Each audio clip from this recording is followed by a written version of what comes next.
তে আমরা যারা এজাহারনামী ও আসামি বা এজাহার ছাড়াও যারা এই ঘটনার সঙ্গে বিভিন্ন সময়ে জড়িত তাদেরকে বিভিন্ন সময়ে গ্রেপ্তার করে আদালতে আনা হচ্ছে।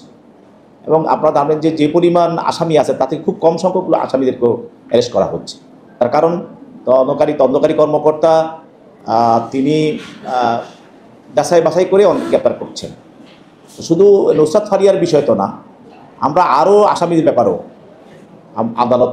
আদালতে আমরা বলি যে অনেক সময় বলি স্যার কোর্টকে বলি যে একটা আয়ুর প্রতিবেদন চাওয়া হোক, যে আয়ুষ সাহেব একটা রিপোর্ট দেখ এই লোকটা দোষী না নির্দোষী এবং তার বিরুদ্ধে কোনো অভিযোগ আছে কি আছে নাই। এই ধরনের প্রতিবেদন কিন্তু এইটা নতুন না, এটা এই ধরনের বৈষম্যবিরোধী আন্দোলনের অন্যান্য আসামিদের ক্ষেত্রেও আমরা বিভিন্ন আদালত এভাবে তদন্তকারী কর্মকর্তার রিপোর্ট তলব করেছেন এবং তলবের উপর ভিত্তি করে অনেকে জামিন দিয়েছেন বা তলবের উপর ভিত্তি করে অনেকে জামিনও পায় নাই যদি সে ধরনের গুরুতর অভিযোগ আসে। তাহলে নুসরাত ফারিয়ার বিষয়টা আমাদের আংশিক শুনানি হয়েছিল।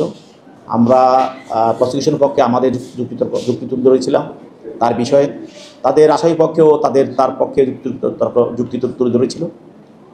সেই বিষয়ে আদালতের মনে করেছেন যে এই বিষয়ে একটা যিনি এই মামলা তদন্তকারী কর্মকর্তা তার একটা প্রতিবেদন প্রয়োজন, সেজন্য উনি একটা প্রতিবেদন চেয়েছেন তদন্তকারী কর্মকর্তার কাছে এবং সেই প্রতিবেদন সহ 22 তারিখ 22/5/2025 তারিখ তিনি পূর্ণাঙ্গ শুনানির জন্য ডেকেছিলেন।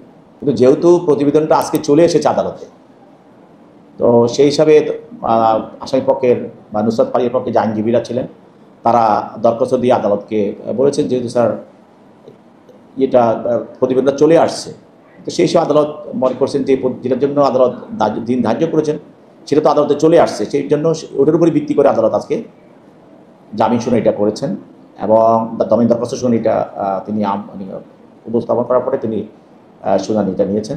সেই শুনানিতে আসামি পক্ষে আইনজীবীরাও তারা বক্তব্য রেখেছেন। আমাদের প্রসিকিউশনের পক্ষ থেকেও আমাদের বক্তব্য রাখা হয়েছে।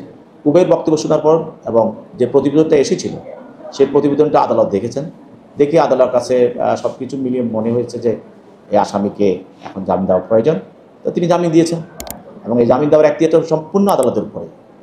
আদালত এবং সেটা তিনি অন্তর্বর্তীকালে দাবি দিয়েছেন, সেটা পুলিশি কোর্ট পর্যন্ত তিনি 5,000 টাকার বন্ডে আসামিকে জামিন মুক্তি দিয়েছেন।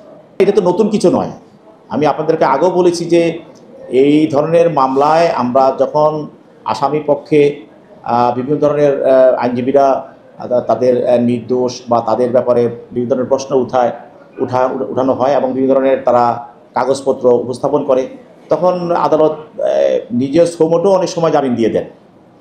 আর যদি আদালতের কাছে মনে হয় যে এখানে একটা তদন্তকারী কর্মকর্তার একটা রিপোর্টের প্রয়োজন আছে, তো তিনি তখন রিপোর্ট তিনি তলব করেন এবং ওই রিপোর্টে যদি আসামির বিরুদ্ধে বড় ধরনের কোনো অভিযোগ না পাওয়া যায় বা তখন তিনি জামিন মঞ্জুর করেন।